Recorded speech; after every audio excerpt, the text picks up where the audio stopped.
यहाँ पे भी बलूचिस्तान का मसला है, सिंधु देश बनाने की बात हो रही होती है, बलूचिस्तान कहता है हमें अलग, बात सुने, एक सेकंड, मैं आपको हैंडल कोई भी नहीं कर पा रहा। नहीं, मैं आपको बलूचिस्तान का जवाब देता हूँ। एक सेकंड ठहरिए। ये बलूचिस्तान की स्टोरी मुझे मत सुनाइए।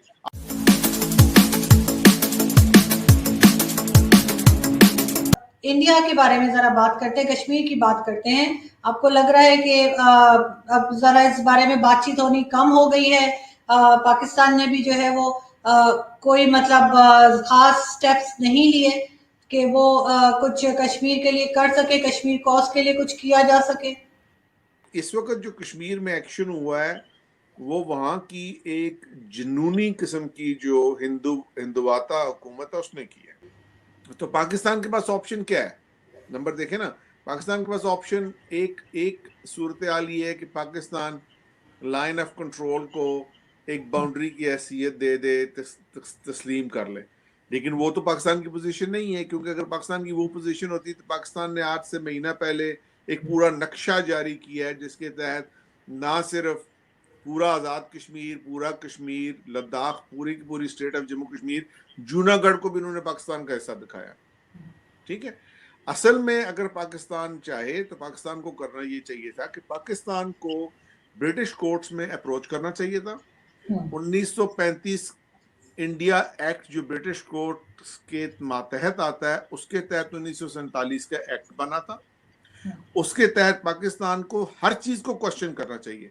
हैदराबाद दक्कन को सबसे पहले क्वेश्चन करना चाहिए, जूनागढ़ को क्वेश्चन करना चाहिए, पूरी तकसीम और उसकी बाउंड्री को क्वेश्चन करना चाहिए। तो ये अगर उस वक्त ये मामलात उस तरीके से हो जाते जिस तरीके से होने चाहिए थे तो आज ये सारा फसाद ना हो रहा होता। ये सारा फसाद सिर्फ इस वजह से है क्योंकि हिंदुस्तान एक बड़े सगीर के तौर पे, आर्टिफिशियल कॉन्स्ट्रक्ट के तौर पे बड़ा मुल्क है, और चूंकि टेक्नोलॉजी ने अब इतनी उनको हिंदुस्तानी फौज को या हिंदुस्तानी स्टेट को इतनी कुव्वत दे दी है कि वो उस टेक्नोलॉजी की बेस पे उस सारे खित्ते को एक हुकूमत के तौर के अंडर रख सकते हैं, तो वो अपने आप को एक्सेसिवली पावरफुल समझते हैं। और अनफॉर्चुनेटली जब इन्फीरियरिटी कॉम्प्लेक्स में बंदे लोग होते हैं और वो जुनूनियत पे आ जाते हैं और एक्सट्रीमिस्ट बन जाते हैं। लेकिन लास्ट में मैं यही कहूंगी कि शायद रहना तो शायद कोई भी किसी के साथ नहीं चाहता होगा। अगर हम इसी तरह से सोचें तो यहाँ पे भी बलूचिस्तान का मसला है, सिंधु देश बनाने की बात हो रही होती है, बलूचिस्तान कहता है हमें अलग, बात सुने, एक सेकंड, मैं आपको हैंडल कोई भी नहीं कर पा रहा। मैं आपको बलूचिस्तान का जवाब देता हूँ। एक सेकंड ठहरिए। ये बलूचिस्तान की स्टोरी मुझे मत सुनाइए। आप गई हैं कोयटा?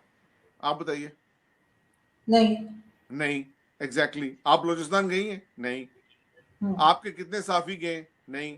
आप सबको मैं अपने खर्चे पे ले चलूं बलूचिस्तान की सैर करवाने? और बाबा बलूचिस्तान में मेरी बात सुनिए, बलूचिस्तान इज माय होम क्योंकि मेरे वहां पे रिश्तेदार हैं।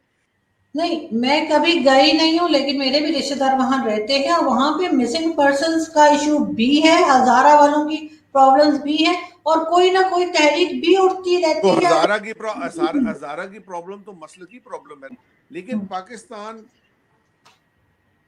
रकबे के लिहाज से कभी भी इतना बड़ा नहीं है कि वो हिंदुस्तान को थ्रेटन कर सके, जबकि हिंदुस्तान रकबे और आबादी के लिहाज से इतना बड़ा है कि वो हर किसी को थ्रेटन कर सकता है अपने आसपास। इसलिए हिंदुस्तान के अंदर जब जुनूनी हुकूमत आ गई है तो वो एक ज्यादा खतरनाक बात है। लेकिन मैं आपको एक तारीखी हकीकत बता रहा हूं कि हिंदुस्तान कभी भी एक मुल्क के तौर पे रहा ही नहीं है। जिसको वो शाइनिंग इंडिया कहते हैं मोदी साहब, वो बेसिकली सारा कॉर्पोरेट इंडिया है जिसमें गुर्बत की तादाद है जो सी बढ़ गई है और अमीर तबका बहुत छोटा सा है जिसने कब्जा किया। बिल्कुल वो प्रॉब्लम है, जॉब्स की प्रॉब्लम भी है, आबादी भी बेताशा बढ़ी हुई है। दोनों कंट्रीज में आबादी कंट्रोल करने की भी जरूरत है, लोगों के पास खाने को नहीं, एजुकेशन नहीं, वो सब कुछ है। लेकिन दोनों जो हुकूमतें हैं वो एक दूसरे को ये बताने में लगी हुई है कि जी हमारे बॉर्डर जो है वो बड़े गैर महफूज है। आप मुझे बताइए कि भाई मोदी हुकूमत आई थी वादा करके कि हम हिंदुस्तान को बेहतर करेंगे, ठीक है, उनका ये वादा था शाइनिंग इंडिया, हम इकोनॉमी को बेहतर करेंगे। उनको किसने कहा था ये कश्मीर के बारे में ये सब कुछ करें? ये एक नजरियाती बात है ना। इसका कोई इकोनॉमिक बेनिफिट आपको नजर आता है? नहीं। کوئی مٹیریل بینیفٹ ہے اس بات کا نہیں، بلکہ نقصان ہے، ان کا اتنا خرچہ ہو رہا ہے. ٹھیک ہے، یہ صرف ایک نظریے کی بات ہے، ضد کی بات ہے، دماغ کے اندر بیٹھی ہوئی ہے ان کے کہ ہم نے اس کو اپنا حصہ بنانا ہے. اگر آپ والی سینسیبل بات لوگ سمجھنا شروع کر دیں تو پھر تو واقعی امن آ جائے. آئی ہوپ کہ کبھی آئے اور کبھی دونوں طرف کے لوگ جو ہیں وہ پیپل ٹو پیپل کانٹیکٹ ہو. جو عام پبلک ہے وہ یقین کریں آپ، وہ ایسا کچھ بھی نہیں چاہتی، نہ وہ پاکستان سے نفرت کرتی ہے، نہ پاکستان کے لوگ وہاں سے نفرت کرتے ہیں، لیکن بس ہم نے تو پاکستانی عوام نے تو کبھی بھی وہ نفرت کا جھگڑا اظہار چھوڑ نہیں کیا. رہے ہیں.